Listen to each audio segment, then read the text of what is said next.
ខ្ញុំប្រកាសណាសូមចូលរួមចែករំលែកនៅការពិពណ៌នាអំពីអត្ថន័យក៏ដូចជាប្រវត្តិនៃយ័ន្តខ្មែរនិងការកកើតថាតើយ័ន្តខ្មែរយើងមានអត្ថន័យដូចបណ្ឌិតហើយប្រវត្តិនៃការកកើតហ្នឹងមានតាំងពីពេលណាមកចំពោះអត្ថន័យនៃយ័ន្តខ្មែរពាក្យថាយន្តឬក៏យន្ត្រមានន័យថាដំណើរការពារការហាមឃាត់ការការពារនៅភយន្តរាយផ្សេងឬក៏ជាគំនូសដែលបានគូសប្រទាក់ឆ្វាក់លើសមុទ្រក្តីលើក្រដាសជាដើមដោយសូត្រសែកមុនគាថាផងឬក៏សរសេរជាតួអក្សរៈត្រង់ចន្លោះក្រឡានៅត្រង់ជ្រុងជ្រឹកផងរាប់ថាជារបាំងជាគ្រឿងការពាររារាំងនៅសត្រូវឬក៏ភយន្តរាយផ្សេងតាមដោយជំនឿដែលគេរាប់អានថាជារពធស័ក្តិសិទ្ធិមានយកក្បាល4យកក្បាល8គូយន្តបញ្ចុះយន្តជាដើមនិយាយអំពីប្រវត្តិនៃការកកើតយន្តខ្មែរយើងចំពោះខ្មែរយើងការប្រើប្រាស់យន្តនេះគឺមានតាំងពីសម័យមនកមកម្លេះគឺចាប់តាំងពីសតវត្សទី1នៃគ្រិស្តសករាជ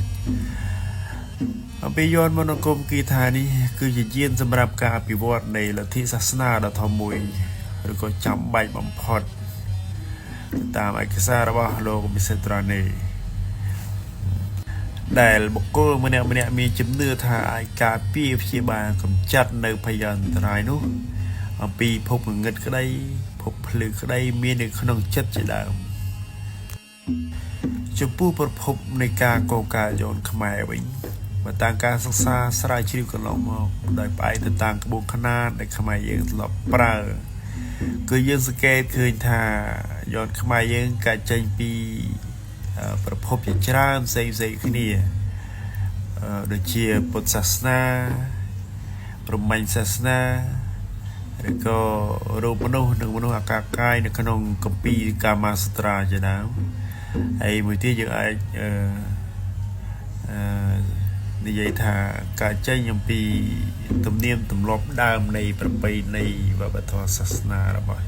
ប្រជាជាតិខ្មែរដើមរបស់យើងតែម្ដងហើយការបង្កើតយន្តនេះទៀតសោតមិនមែនការចេញអំពីការស្រមើស្រមៃផ្ដេសផ្ដាស់ទៅតាមអារម្មណ៍របស់អាចារ្យទេដោយបុគ្គលមួយចំនួនណាគេបាននិយាយថាមុនវិជាសិលសាស្ត្រហើយដូចជាប្រវត្តិនៃភាពអច្ឆរិយៈទាំងឡាយហ្នឹងគឺការចេញអំពីការសម័យរបស់ព្រាហ្មណ៍ជាដើមនោះសូមផ្ញើទៅបុគ្គលទាំងឡាយនោះថារបស់ក៏ដូចជាសំណង់អច្ឆរិយៈក្តីវត្ថុស័ក្តិសិទ្ធិក្តីរបស់ពពកប្រោះដែលលោកបានបង្កើតឡើងមកនេះគឺសិតសឹងការចេញអំពីជំនឿដ៏ពិតប្រាកដពាក់ព័ន្ធនឹងភាពអច្ឆរិយៈក៏ដូចជាកម្លាំងនៃអំណាចនៅក្នុងចក្រវាឡទាំងមូលដែលលោកហៅថាចក្រវាឡទានមានន័យថាសមិទ្ធផលដែលពពកបរោះបង្កើតឡើងនឹងគឺការចេញអំពីអំណាចបានមកពីចក្រវាឡហ្នឹងហើយការចូលរួមបង្កើតទាំងឡាយនោះគឺសុទ្ធសឹងតែជាអ្នកប្រាជ្ញឬក៏អ្នកមានវិជ្ជាជ្រៅជ្រះខាងផ្នែកអក្សរសិល្ប៍មនោគមគាថាមានតបោះអីសីអីសូអាចារ្យទិសាប្រមោកព្រមទាំងអ្នកប្រាជ្ញនៅក្នុងសម័យកាលនោះដែលប្រកបទៅដោយបញ្ញាញាណទៅមុតដែលអាចតាក់ទងជាមួយនឹងទេវៈអតិទេពខាងក្រៅភពយើងបានហើយការចូលរួមដ៏សំខាន់មួយទៀតនោះគឺការចូលរួមពីសំណាក់របស់អង្គព្រះមហាក្សត្រនៅក្នុងសម័យកាលនោះតែម្ដងយើងពុំមែនចេះតែបង្កើតទៅតាមភាពសម័យនោះទេបងប្អូនហើយសំណួរមួយទៀតនោះដែលគេបានចោទសួរមកថាតើការបង្កើតយន្តនេះឬក៏អានុភាពនៃយន្តទាំងឡាយនេះវាមានភាពខ្លាំងពូកែដែរទេបើសម័យបច្ចុប្បន្ននេះវាមានការរីកចម្រើនខាងផ្នែកវិទ្យាសាស្ត្រដូច្នេះ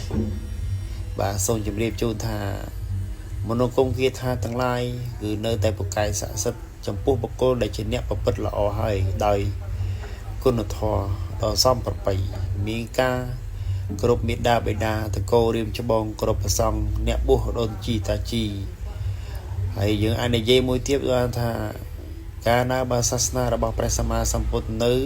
មានអាយុកាលធរមានតម្លៃអញ្ចឹងភាពអច្ឆរិយៈនៃអានុភាពខាងក្រៅគឺនៅតែខ្លាំងពូកែគឺនៅតែមានអានុភាពមានដេចចាស់ហើយតែបុគ្គលទាំងឡាយនោះប្រព្រឹត្តធម៌សប្បុរស